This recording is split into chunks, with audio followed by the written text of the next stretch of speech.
शिक्षा, विदेश में संघर्ष और सामाजिक चेतना का उदय। अमेरिका से लंदन तक वो 10 साल जिन्होंने बदल दिया भारत का इतिहास। साल 1913। एक 22 साल का युवा समुद्र पार कर रहा है। उसकी जेब में सिर्फ 3 पाउंड और एक सपना है, जाति के जख्मों पर शिक्षा का मरहम लगाना।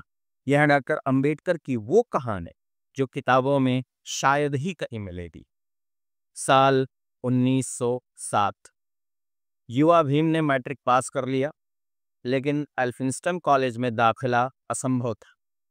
तब बड़ौदा के महाराजा सयाजी राव गायकवाड़ ने उन्हें छात्रवृत्ति, मगर एक शर्त ये रखी कि विदेश में मांस मछली नहीं खाओगे। लेकिन ये शर्त क्यों? दरअसल गायकवाड़ चाहते थे कि अंबेडकर ब्राह्मणवादी पवित्रता का प्रतीक बने। पर अमेरिका पहुंचते ही भीमराव ने बर्गर खाकर ये शर्त तोड़ दी और कहा, ज्ञान की भूख जाति से ऊपर होती है। कोलंबिया यूनिवर्सिटी में अंबेडकर ने भारत में जाति व्यवस्था का आर्थिक प्रभाव पर शोध किए। उन्होंने साबित किया कि छुआछूत सिर्फ सामाजिक नहीं, बल्कि देश की अर्थव्यवस्था को 30% तक नुकसान पहुंचा। यहां उनके गुरु प्रोफेसर जॉन ड्यूई ने कहा, भीम, तुम्हारा दिमाग तुम्हारी जाति से बड़ा है। यहीं से अंबेडकर ने शिक्षा शेरनी का दूध है, जो पिएगा वो दहाड़ेगा का नारा गढ़ा। यहां उन्होंने अर्थशास्त्र, राजनीति और समाजशास्त्र में गहन अध्ययन किया। 1915 में उन्होंने एमए किया और उनके शोध का विषय था एंशिएंट इंडियन कॉमर्स। अंबेडकर दिन रात लाइब्रेरी में रहते, नोट्स बनाते और भारत के समाज को बदलने का सपना पाते। 1916 में उन्होंने दूसरा थीसिस लिखा, national dividend of India, a historic and analytical study. और यहीं से उनकी सोच में क्रांति आई कि भारत की समस्याएं सिर्फ सामाजिक नहीं, आर्थिक भी हैं। साल 1916।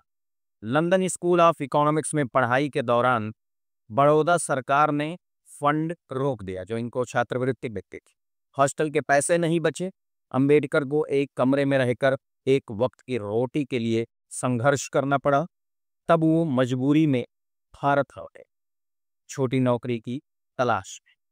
एक पारसी व्यापारी नवल भाटेना ने उनकी मदद की। बदले में अंबेडकर जी ने उनके बच्चों को ट्यूशन पढ़ाया। 1920 में वो एक बार फिर लंदन पहुंचे, अपने बलबूते पर, इस बार खुद के बलबूते पर।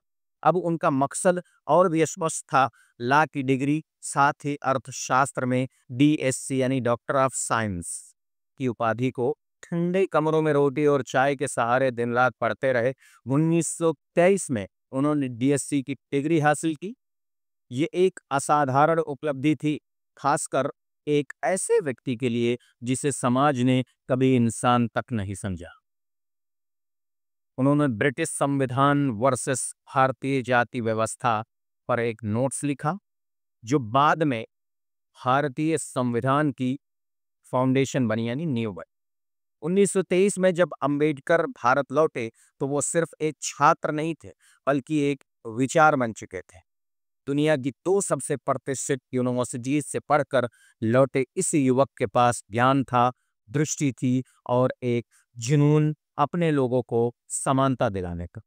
अब वो वक्त आ चुका था जब किताबों में पढ़े विचारों को जमीन पर उतारा जाना और भारत की सामाजिक क्रांति की नींव रखी जाने वाली थी। साल 1924। जब अंबेडकर बड़ौदा राज्य के सैन्य सचिव बनाए, कार्यालय में कोई उनका फाइल भी नहीं छूता था। पानी पीने के लिए छत से डलवाना पड़ता था। एक दिन उन्होंने कहा, मैंने विदेशों में सम्मान पाया पर अपने ही देश में अछूत। यही दिन देखने के लिए मैंने पढ़ाई की थी। और इसी दर्द ने जन्म दिया बहिष्कृत भारत अखबार को, जिसके पहले संपादकीय में लिखा, हमें न्याय चाहिए, भीख नहीं। दोस्तों ये था अंबेडकर का वो सफर जहां उन्होंने किताबों से लड़ाई सीखी।